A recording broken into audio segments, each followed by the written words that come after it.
Welcome to Antarctica Did That For Me. We're a podcast for everyday people with a little adventure in their hearts. We're Keri and Cassa, and we've spent huge chunks of our time living and working in Antarctica. Welcome to a journey that changed our lives. We hope it will change yours too.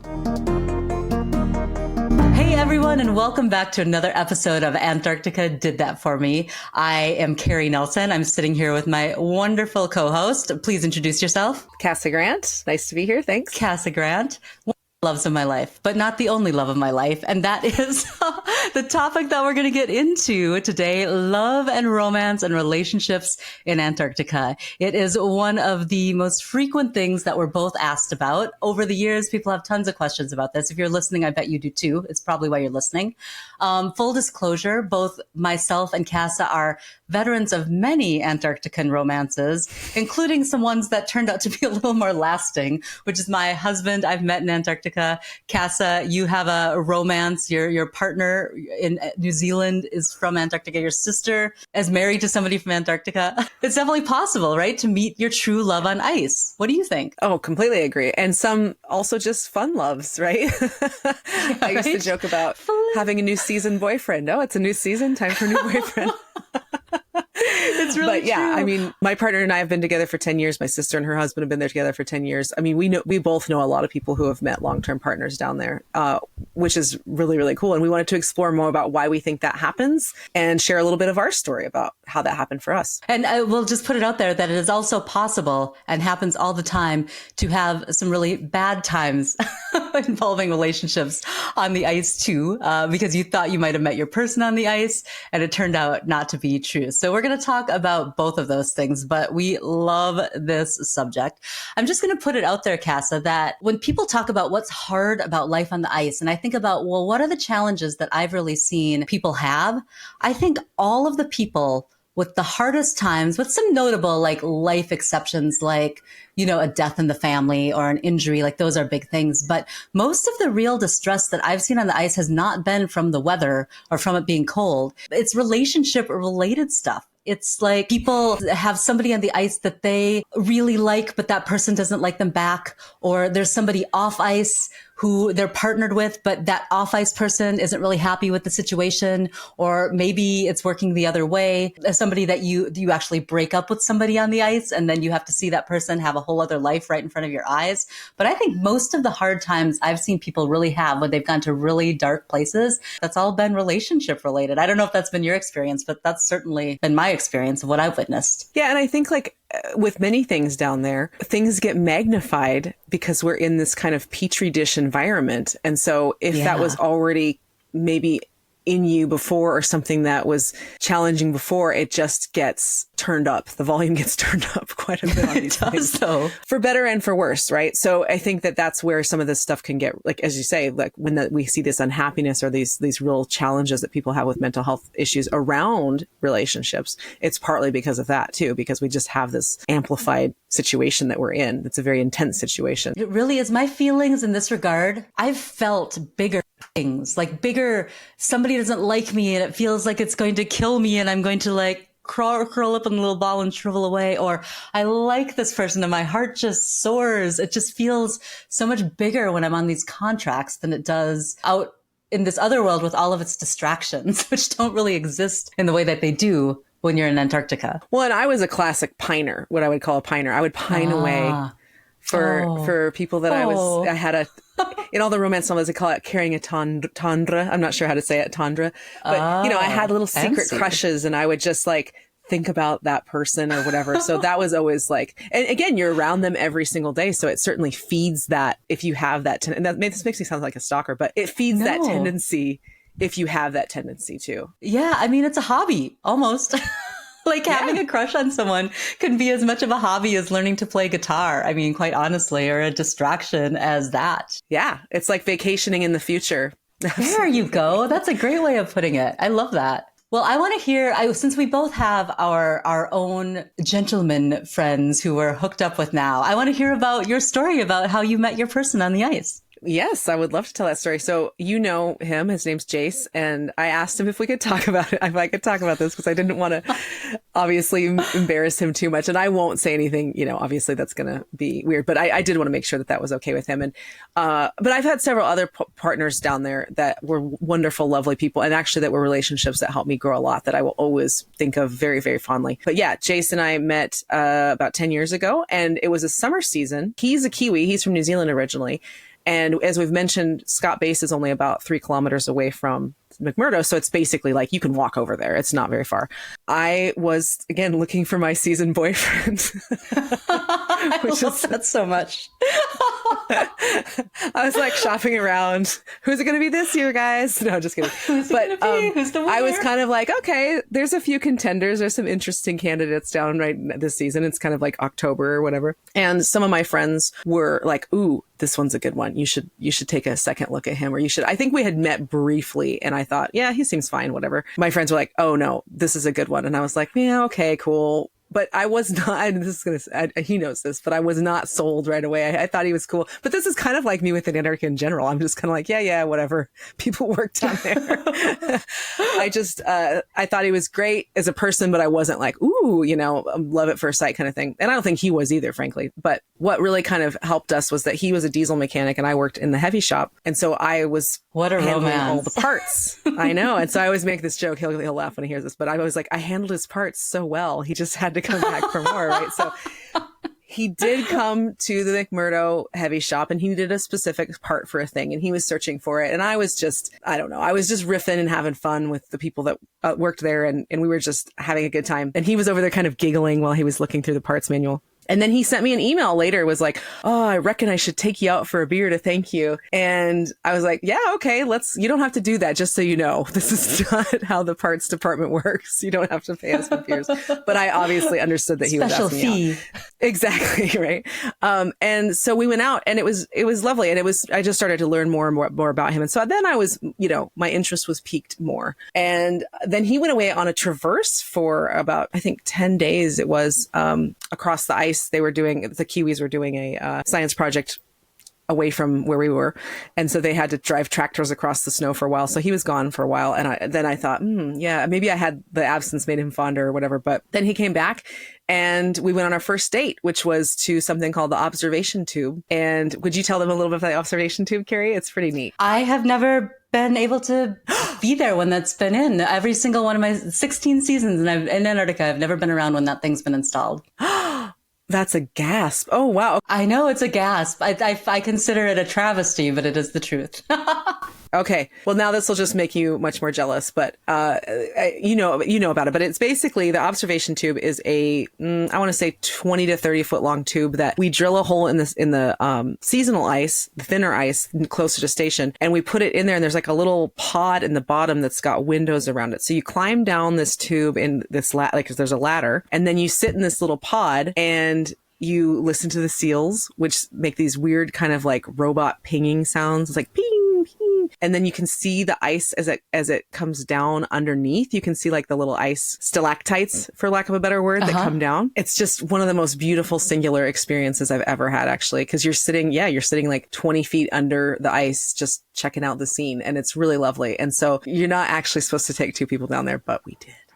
And so, teehee. It was a very romantic first date. And I actually don't think we actually kissed in the ob tube, but we did hang out down there and just chat and have a good time and just really enjoy the fact that we were underwater for our first date. It was pretty special. That is a pretty good, underwater for your first date? That is pretty cool. Underwater in Antarctica. Yeah. Wow. That's a good one. Let's see, for Alex and I, so we met in the winter. My first winter, and not Alex's first winter. He's worked in the British program and wintered over in Antarctica at another station. There was just kind of a get together that one of the departments hosted. It was supposed to be a business casual dress and everybody had "Hello, my name is" name tags as sort of a joke. And I met Alex Hi-Bye in February. And then I did not meet him again until like July. We ended up having what I thought would be a short-lived Antarctica romance that turned into a long Antarctica romance. But yeah, there was just so much going on that I didn't see him until much later. But when we got together, we just liked each other a lot. He was working at Scott Base, like you said, about also Scott Base, 3K away from McMurdo Station. So we would walk to meet each other halfway between stations. We would slide down the hills on our tushies, like just to have a little play date. McMurdo at the time had a greenhouse and Scott Base did not have any fresh vegetables growing. So I would save my portion of lettuce because when there's a greenhouse, you don't get very much lettuce. It had spread out among 150 people. You got basically a small bowl once every couple weeks. That was your share. And so I would take my small bowl and I would just save it for when I could see Alex. And then we would sit on the couch and just feed little lettuce pieces to each other, which is lame, but true. At the time, Scott Base would allow people to kite on the sea ice. So he would kite around on the sea ice way to get to McMurdo Station to see me. He would walk across in storms. It was just, he was courting me in Antarctica. And that's how I met Alex. That was, a long time ago. And it was special memories near and dear to my heart. And then there was a building, I'll say this one thing too, that is now torn down. That was halfway between Scott Base and McMurdo Station. And in the building was nothing but shelving with empty boxes because nobody used this building anymore. But we went into that building one night and we, were having a moment, but we also wrote one human head on the empty boxes and just gave all the boxes funny descriptions. So if you ever cleared out those boxes and saw funny things written on that was Alex and I just goofing around one night. Anyway, that was Alex and my little romance. Yeah. And I mean, for me, I think also I kind of was trying to decide what to do after the ice. I was planning on moving back to the States and getting a job and doing other things. And so when I met Jace, it kind of put a wrench in my plans a little bit because I really liked him, obviously, and it was a really great relationship from the get-go. And when it was February, I was kind of like, well, nice knowing you, basically. And he was just like, he's like, that's kind of like, why don't we just keep going? And I was like, oh, he was going to Mongolia at the time. And because he was working over there and I was going to be wintering in Antarctica. And I was just like, man, long distance relationships, like whatever. I'm not into that. But then I was like, literally again, looking down the winter going, do I have anything better to do? No, I do not. So I might as well do Jace. Like, all right, let's have this. Yeah, basically let's have this long distance relationship. And so I had specific times when I could call him. So I could call him Saturday night at 11 p.m. my time. And then I could also call him at my lunch on Tuesdays. And so those are when he was also working a lot of hours. So those are the time with the time zone and the hours working and all those kinds of things. So we had these like set dates that we could call each other and a lot of Facebook messages. And so it was a good test for me, I think, too. And for him. And we got to know each other a lot better that way as well. And then he was offered a job to winter in the winter of 2016 at Scott Base. And so we thought, well, let's do the winter together. Because if we could make it through a winter, we're going to be fine.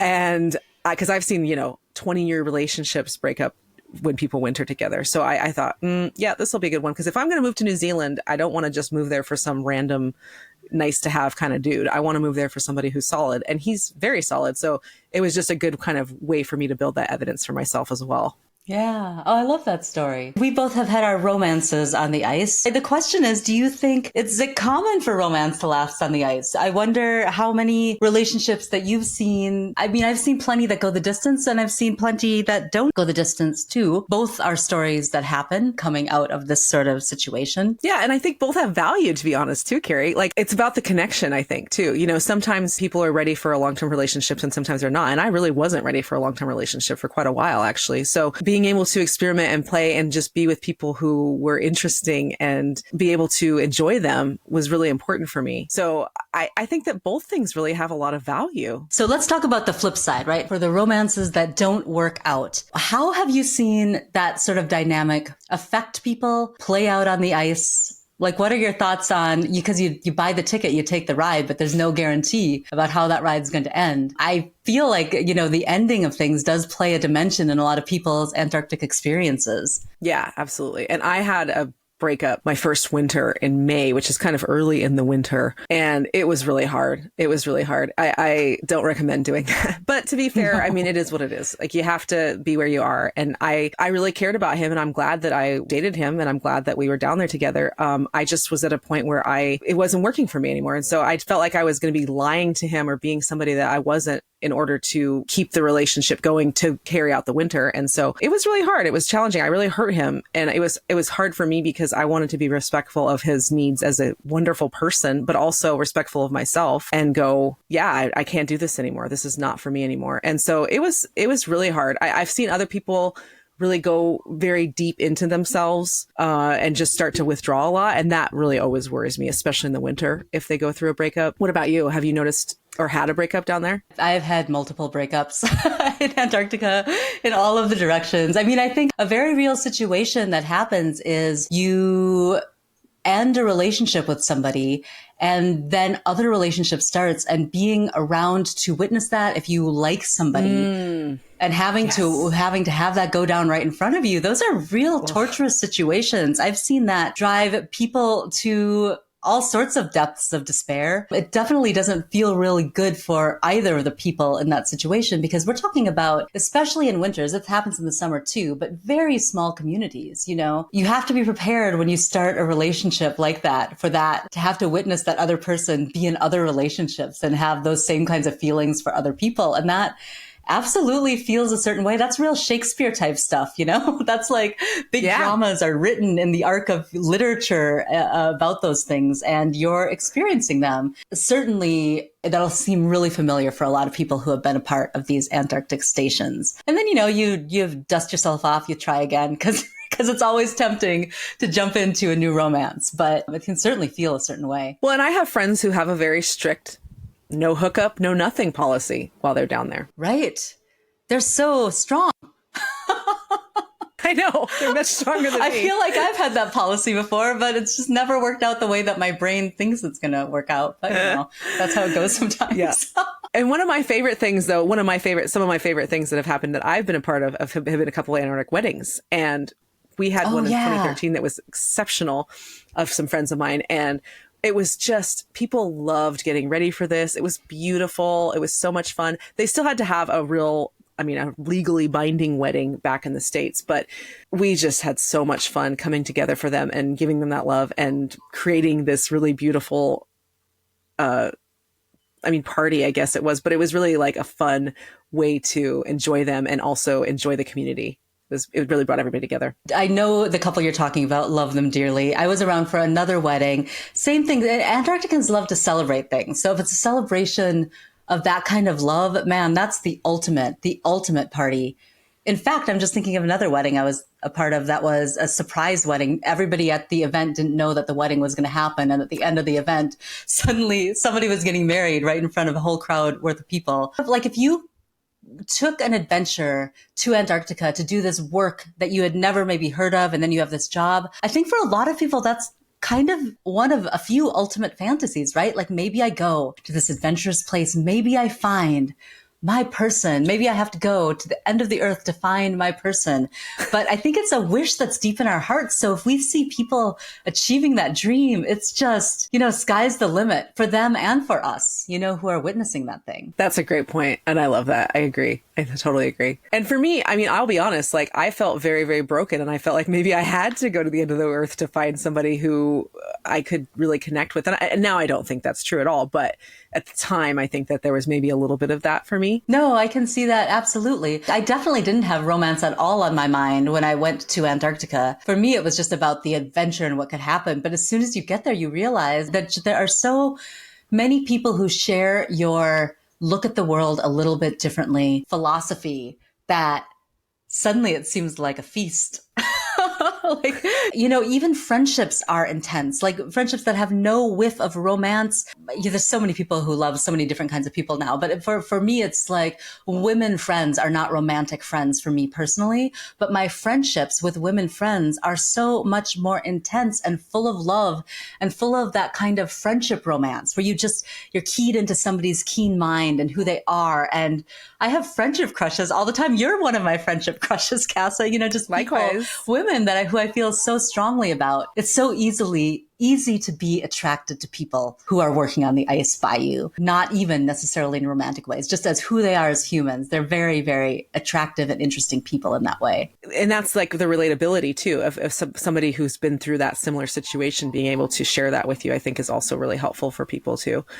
Even later on, if I've had people, I know people who blossomed relationships after the ice. They actually weren't dating when they were on the ice and then went back to the States or wherever and then got together. It was pretty amazing that way. And so I think that this leads into really well a question that's probably on most people's minds, which is what about relations or sexy times when you have a relationship on the ice? And I think that this is actually one of the things that is just hilarious because we have roommates. We all have roommates. If you're working the same schedule, then you both maybe want to be in the room at the same time. And so there can be some very clandestine meeting places for people to get together. And I'm going to say relate to each other. I think that some of the funniest ones, I mean, honestly, it's just scheduling, frankly. A lot of times it's just the classic, like, sock on the door, don't come in. It's true. But there's definitely like weird places that people go or, if they have like different levels of comfort with that kind of thing, it's pretty hilarious. I've never had any major like getting caught or anything like that. I did catch one of my roommates one time, which was really embarrassing. And I went back to the room to get my lip balm before work, and she was on night, so it made sense, and I wasn't supposed to be in there. And I just walked right in, and I was about 3 steps into the room when I realized what was going on. And in my mind, I just was thinking, get your lip balm, get out. I don't know why I didn't just turn around and get out. I just was like, went and got my lip balm and then left. That was, when your brain freezes and you're just like, oh, that was what happened. Yeah. So, oh my gosh. Luckily, she was cool about it. It is a lot of coordination with your roommate. You got to respect closed doors in Antarctica, or get in the mindset that you're not going to necessarily be surprised by what might be happening behind those closed doors. I think it's more of that mentality. You have to just learn to be a little cool about stuff like that. Whether or not you have a personal romance, there's a lot of adults and they're attracted to each other and they're attractive people, and those things do happen.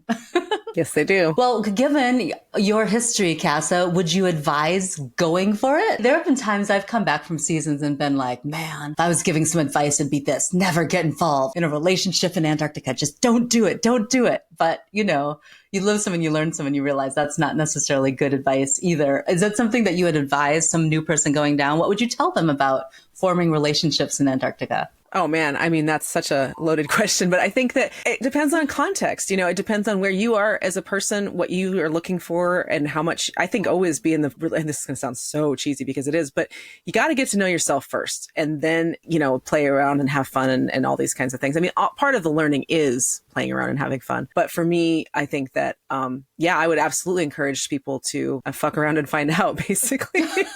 But in a good way or bad way? In a good way. And I think that, like I said, this is all coming from a place of experimentation and curiosity and those kinds of things. So that's going to help you learn about yourself more. I mean, the relationships that I had down there before I met Jace were absolutely fundamental in me becoming who I am now. So I definitely don't regret them. But I think it's just important to know yourself and understand where you are. Sometimes people are going to be like, I don't want a relationship right now, and for various reasons. And that's cool too, So I think that it really depends. I'm glad I did. I think I got a lot out of it, and I really appreciate the lessons that I learned and the people that I connected with. I would always say, just play around, see what happens, that kind of thing.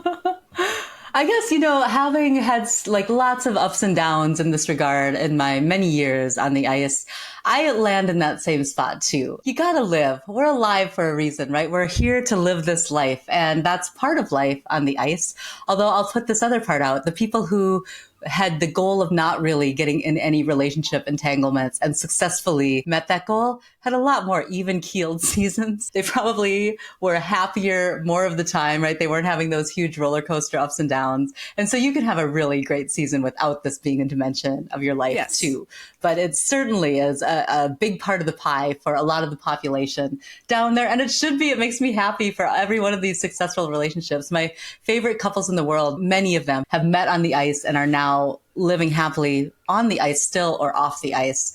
A really remarkable relationship. So the crown is out there to seize, to grab, it's a possibility. And that's one of the things that's really for me, a very cool thing about Antarctica and about Antarctican life. I agree. And I think that, when we go to our little penguin step for the end of the episode, if we think about those baby steps of just understanding where you are with what you're trying to create in terms of if you have romance or if you have a relationship you're already in, what do you want? And will you go for it? Because why? If that makes sense. Like, think about those things a little bit more. I wasn't thinking about that stuff very much. And that's why I say that. I was just kind of like, ooh, this is the thing to do. When I really started to get more intentional about it, I had a much better experience. Oh, I like that. I'll say from my point of view, I'm glad for all of the experiences, and all of them pushed me to a place where I really like where I've gone with those things. Taking the chance gets you to places that you never dreamed that you would be. Considering those things, that's the way to go. And that's our love advice from the ice. The love connection. Oh, love advice from the ice. Connection. Like well, thanks for listening, everyone. We hope you like this episode, and we'll see you on the next episode of Antarctica Did That For Me. Thanks, everyone. Thanks for listening to the Antarctica Did That For Me podcast. If you enjoyed this episode and you'd like to support our efforts, we would love it if you would tell your friends. And if you leave us a review on Spotify or Apple, it will help us find more of our fellow adventurers. We release a new episode every Tuesday, and we are a video and audio podcast, so you can watch or just listen. We're on Spotify, Apple, YouTube, and more, or find everything, including links to our social media, at our website, antarcticadidthatforme.com. Thanks again for listening, and until next week, keep thinking about what opening your own heart to adventure could do for you.